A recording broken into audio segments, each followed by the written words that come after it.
Michael sat in the corner booth of Danny's diner, his worn jacket draped over the cracked vinyl seat. His daughter Emma, just 7 years old, colored on a paper placemat with crayons the waitress had brought over. Her blonde pigtails bounced as she hummed softly, completely unaware of the weight pressing down on her father's shoulders. It had been 3 years since Sarah passed. 3 years of juggling 2 jobs, daycare pickups, and sleepless nights.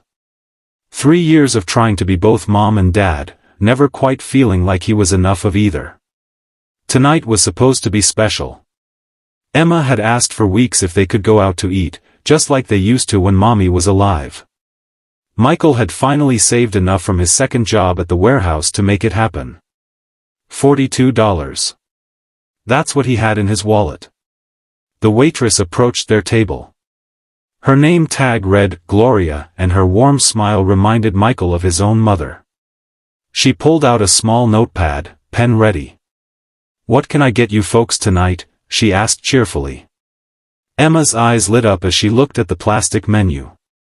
"Daddy, can I get the pancakes with chocolate chips? And the strawberry milkshake?" Michael's heart sank as he quickly scanned the prices. The pancakes were $8.95. The milkshake was $4.50. He'd planned on getting her the kids' grilled cheese for $5.25 and water. "Sweetheart, how about the grilled cheese instead?" "It's really good here," he said softly, forcing a smile. Emma's face fell slightly but she nodded. She'd learned not to ask for too much. That broke Michael's heart more than anything. "I'll have the grilled cheese please," Emma said quietly. "And just water." Gloria wrote it down, then looked at Michael. "And for you, sir?" Michael glanced at the menu. The cheapest item was a side of fries for $3.95. His stomach growled. He hadn't eaten since the stale donut at work that morning. "Just a coffee, please." "Black." Gloria's eyes flickered with understanding, but she simply nodded and walked away. Michael watched Emma color, her little tongue poking out in concentration as she filled in a picture of a rainbow. She deserved so much more than this. When Gloria returned with Emma's grilled cheese and his coffee, she set down an extra plate. On it was a full cheeseburger with fries. "I didn't order that," Michael said quickly, panic rising. He couldn't afford any mistakes on the bill. "I know, honey," Gloria said gently. "Kitchen made an extra by accident. Can't let it go to waste. You'd be doing us a favor." Michael knew it was a lie. A kind lie. His eyes stung with unexpected tears. "I can't." "Please," Gloria interrupted, her hand briefly touching his shoulder. "My husband was a single dad once too. Just eat." As Gloria walked away, Michael noticed her wipe her eyes with her apron. Emma was already munching happily on her sandwich, oblivious to the exchange. Michael picked up the burger. It was still warm. When was the last time he'd had a real meal? They ate slowly, savoring every bite. Emma told him about her day at school, about the book her teacher read, about the friend she made at recess. Michael listened, really listened, without the usual exhaustion clouding his mind. For 30 minutes, they were just a dad and daughter having dinner. When they finished, Gloria brought the check. Michael reached for his wallet, mentally calculating. The grilled cheese, his coffee, maybe a couple dollars for a tip if he had anything left. He opened the black folder and froze. Inside was a note written on the receipt in looping handwriting. "Your meal is paid for. The way you love your daughter reminds me why I do this job. You're doing better than you think. Keep going. P.S. There's a job opening at my husband's company.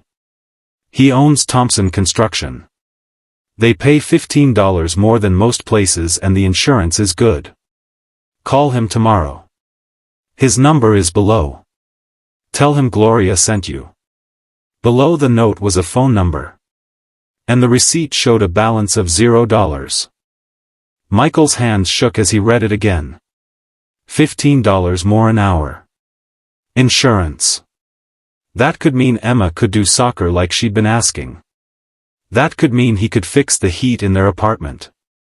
That could mean he wouldn't have to choose between groceries and electricity. "Daddy, why are you crying?" Emma asked, her small hand reaching across the table.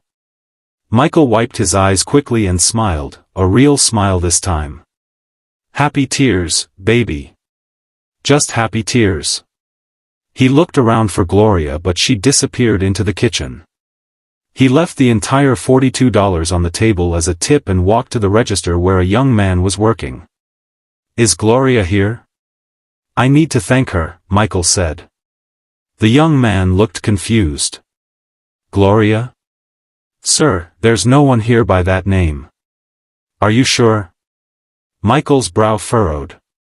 "The waitress. Older lady, brown hair, name tag said Gloria." The young man shook his head. "Our only waitresses tonight are Jenny and Melissa. Both in their 20s. Maybe you have the wrong diner?" But Michael knew he didn't. He looked back at their table, at the note still sitting in the black folder. His chest tightened with emotion he couldn't quite name. The next morning, hands trembling, Michael called the number from the note. A gruff voice answered. "Thompson Construction, Dave speaking." "Hi, my name is Michael Rivera. Gloria told me to call. She said there might be a job opening." There was a pause. Then a long exhale. "Gloria told you to call?" "Yes, sir. Last night at Danny's diner." Another pause, longer this time. When Dave spoke again, his voice was thick with emotion. "Son, my wife Gloria passed away 2 years ago. She worked at that diner for 30 years before she got sick. Loved helping people. Loved it more than anything." Michael's blood ran cold. "That's not possible. She served us. She wrote me this note. I have it right here." "What did she look like?" Dave asked quietly. Michael described her. The warm smile. The brown hair touched with gray. The gentle way she'd touched his shoulder. Dave was silent for a long time. Finally, he spoke, his voice barely a whisper. "That was her. That was my Gloria exactly." He cleared his throat.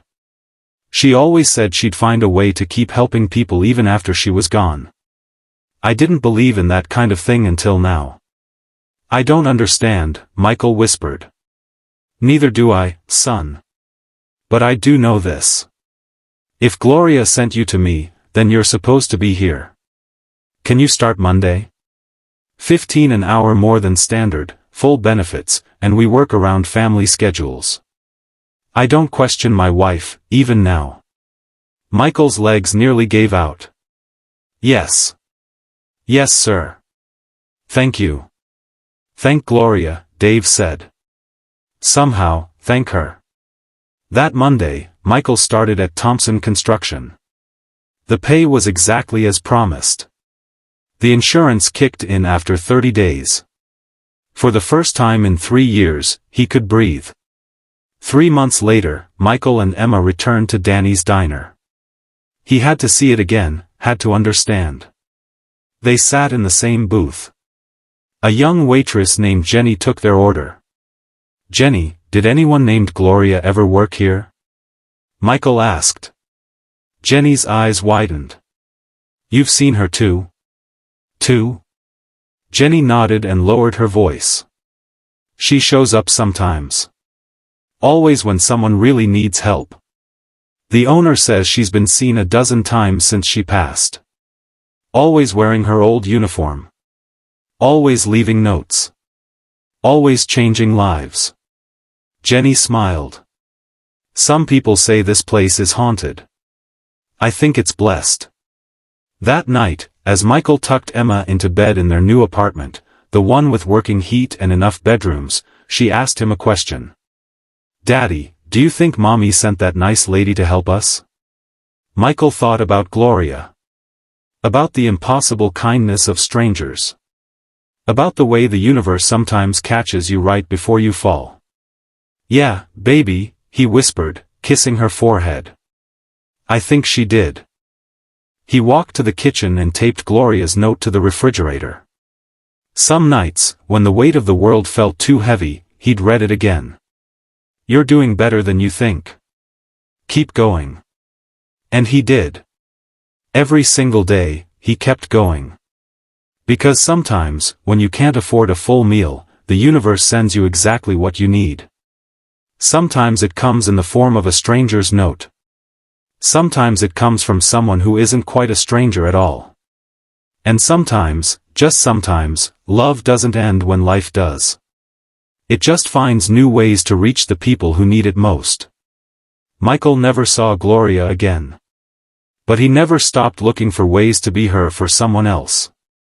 Because that's what her note really meant. Keep going. And when you can, help someone else keep going too. That's how love works. That's how kindness spreads. One meal, one note, one life at a time.